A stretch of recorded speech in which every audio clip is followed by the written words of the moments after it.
Welcome to the deep dive. Our mission here is pretty straightforward. We take a stack of information, we distill it, and we hand you the most important nuggets, those key insights, really giving you a shortcut to being genuinely well-informed. Today we're doing a deep dive into something that maybe on the surface seems a little abstract, but trust me, it reveals a lot about the fundamental rhythm of American democracy, Congress. But we're not analyzing specific debates or landmark bills this time around. Instead, we're dissecting the structure, the very backbone of a single day's congressional record. The idea is to uncover how Congress operates behind the scenes, even when things, appear quiet. That's right. We're zeroing in on the Congressional Record for June 16th, 2025. And what's particularly revealing here, I think, is that our insights come purely from the structural parts of the record, like page numbers, section labels. We didn't actually delve into the detailed text for this specific analysis, but even without it, this metadata, the structural information, offers a surprising amount about the legislative process and the strategic decisions being made that day. Okay, so we're looking at Volume 171, Issue 103. That's for June 16, 2025, from the 119th Congress First Session. This is the official daily record, right? Documenting House and Senate proceedings. So what kind of story do these structural components, these like page numbers and section titles, what did they start to tell us about how Congress was actually operating on that specific day? Well, a quick scan of the sectional content reveals some pretty distinct patterns. We see entries for the Daily Digest, which spans pages D618 to D622. There's also a dedicated section for the Senate running from S3397 up to S3406. And finally, there's extensions of remarks listed on page E577. Right. And digging deeper into this structural data, we notice something quite distinct. The House section explicitly states, and I'm quoting here, no content is listed for the House on this date. That seems pretty significant. What does that kind of silence tell us about what was happening, or maybe not happening, in the House on June 16th? Does it just mean they took the day off? That's a crucial observation, yeah. And it certainly doesn't mean inactivity, not necessarily.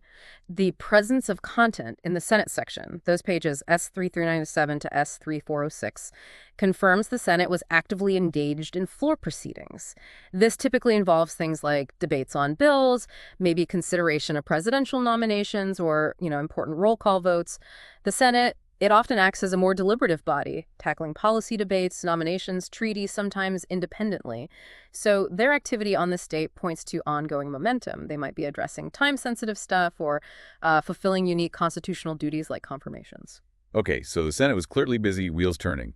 But for the House to have literally no content listed, that's a pretty stark contrast. What does that truly signify for the legislative process overall? It means no recorded floor debates happened, no votes were taken, and no major legislative actions occurred in the House chamber itself that day. But, and this is really vital to understand, it doesn't mean House members were just sitting idle. It suggests maybe a potential shift in their focus for that day, or perhaps a temporary bottleneck in the bicameral legislative process, for bills that need action in both chambers. It really just underscores that the legislative process isn't always this perfectly synchronized, continuous flow. So, okay, even without that public floor activity, House members can still be deeply engaged in the legislative grind. How does that actually work behind the scenes? Where would we see evidence of that? Absolutely.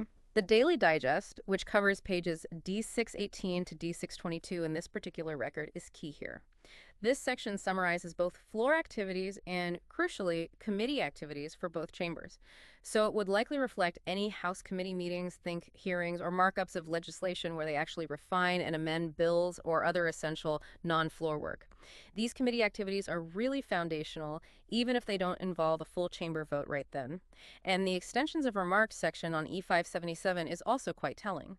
This is primarily where House members submit things like speeches, tributes, or other statements that weren't actually delivered during open floor proceedings. The very existence of this section, even without formal House floor activity that day, it ensures a continuous flow of communication and documentation for the official record. It clearly shows that legislative engagement isn't just confined to public debates or votes. Members use various avenues to contribute and communicate their views. It's this asynchronous schedule, then, between the House and Senate that really stands out from this structural view. It certainly doesn't sound like a coincidence that one chamber is buzzing while the other's floor is quiet, does it? What usually explains that kind of divergence? Is it strategic? You're right. It's rarely accidental. This divergence often reflects, strategic decisions made by party leadership in each chamber. It could mean, for example, that the Senate is prioritizing specific legislation or maybe nominations that need immediate attention, while the House is, perhaps, concurrently engaged in internal caucus strategy sessions or deep dives into committee work, or even a scheduled district work period where members go back to their home states to connect with constituents. That's fascinating. It really highlights the independent operational capacity and, I guess, the strategic autonomy of each chamber. They operate within the same overall session, but not always in lockstep. Precisely. This asynchronous schedule is a strong indicator of strategic calendar management. And it shows differing legislative priorities or maybe tactical considerations between House and Senate leadership. It suggests there's an underlying political calculation influencing the legislative flow. For instance, maybe one chamber is focusing on its unique constitutional roles, like Senate confirmations, while the other addresses internal party stuff or constituency needs that don't require floor time right then. And when chambers operate out of sync like this, it can significantly impact how legislation progresses, especially for bills that need passage in both houses. This situation might lead to more extensive off-floor negotiations, or that strategic ping-ponging of bills back and forth, or even sometimes deliberate delays until the timing is more politically opportune. It really highlights the complex, often nonlinear nature of bicameral legislative progress. Coordination is absolutely key, even when they aren't formally meeting on the floor concurrently. Okay, so let's get practical. Why might Congress be operating on such different schedules specifically on June 16th, 2025? It sounds like there's probably a deeper strategy at play beyond just random chance. There usually is. Understanding the broader patterns of a congressional session helps put this into context. Congress typically balances these periods of really intensive legislative work, where both chambers are often in session hammering things out, with what they call district work periods or recesses. During those breaks, members spend time back in their home states or districts.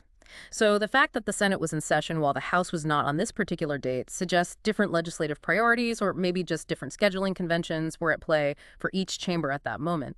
The very publication of the Congressional Record itself confirms at least some level of congressional activity happened, even if it wasn't bicameral floor action. Right. And what are the key strategic considerations, the main reasons that might lead to this asynchronous activity, this kind of strategic rhythm you're describing? Yeah, this pattern is almost always a direct outcome of leadership managing the calendar within each chamber, and several strategic factors could be involved. One very common reason is a pre-planned scheduled recess or district work period for the House. This allows members to engage with constituents, maybe attend events back home, or handle other duties while the Senate continues with urgent legislative business like, say, critical nominations or time-sensitive appropriations bills. So kind of like a designated catch-up back home period for them while the Senate keeps the DC lights on. Exactly. Or another possibility is it could be a committee week for the House. During weeks like that, members focus intensely on the nitty-gritty, hearings, marking up legislation, maybe investigations, rather than floor votes. These crucial activities, while absolutely foundational to the whole legislative process, don't always show up in the main House section of the Congressional Record, though they'd likely be summarized, as we said, in the Daily Digest. Ah, okay. So the real legislative heavy lifting, but maybe happening more behind closed committee doors. Makes sense. Precisely. And then sometimes there might be a strategic delay or negotiation happening. Maybe one chamber is purposefully waiting for the other to complete certain actions first, or perhaps leadership in both chambers, or maybe just one, is engaged in really intense, behind-the-scenes negotiations on some contentious piece of legislation. In those situations, holding a public floor session for the House might just be deemed unproductive until some kind of consensus is closer. And a fourth possibility.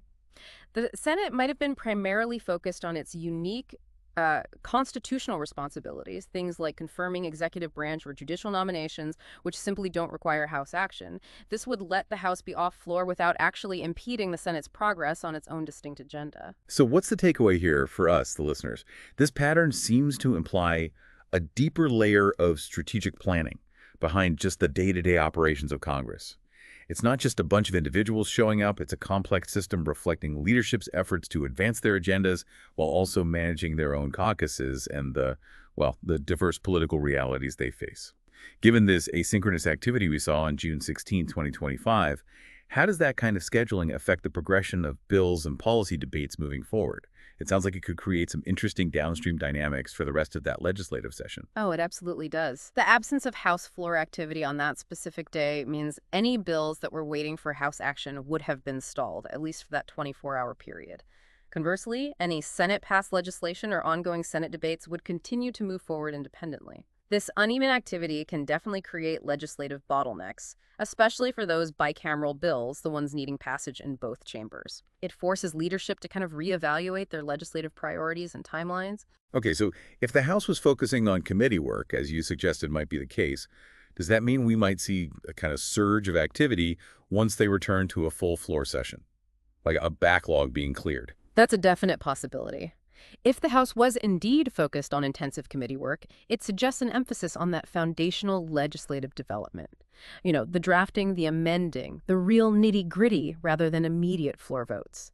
So yes, this strategic pause could absolutely lead to a surge of legislative activity once the House gets back to full session, as a backlog of bills might suddenly be ready for floor consideration. Alternatively, though, it could also indicate a period of slow, deliberate progress on really complex issues, where building consensus and detailed drafting are taking precedence over rapid floor action. It implies that careful planning is sometimes prioritized over just speed. This raises a really practical question for anyone trying to influence policy, like lobbyists, advocacy groups, even engaged citizens. How do they navigate these kinds of shifting sands of congressional activity when one part is moving and another isn't? Yeah, understanding this asynchronous pattern is absolutely crucial for them. It provides really critical information on where and when to focus their efforts, their advocacy. For example, during periods when the House is off floor, or maybe deeply engaged just in committee work, their efforts would strategically shift. Instead of targeting House floor leadership with broad lobbying campaigns, they'd probably engage more directly with Senate members who are active on the floor at that moment. Or they'd focus on the House committee staff who are deeply involved in those markups and hearings behind the scenes. This really necessitates incredibly adaptive advocacy strategies. They need real-time intelligence and flexible engagement models to effectively influence the legislative process, ensuring their efforts are targeted and impactful, even when Congress isn't operating on that fully synchronized public schedule we might imagine. This deep dive just into the structural data, the metadata of the congressional record, it really shows us that Congress is such a dynamic, complex organism. It's not always operating in that perfectly synchronized, linear way we might think.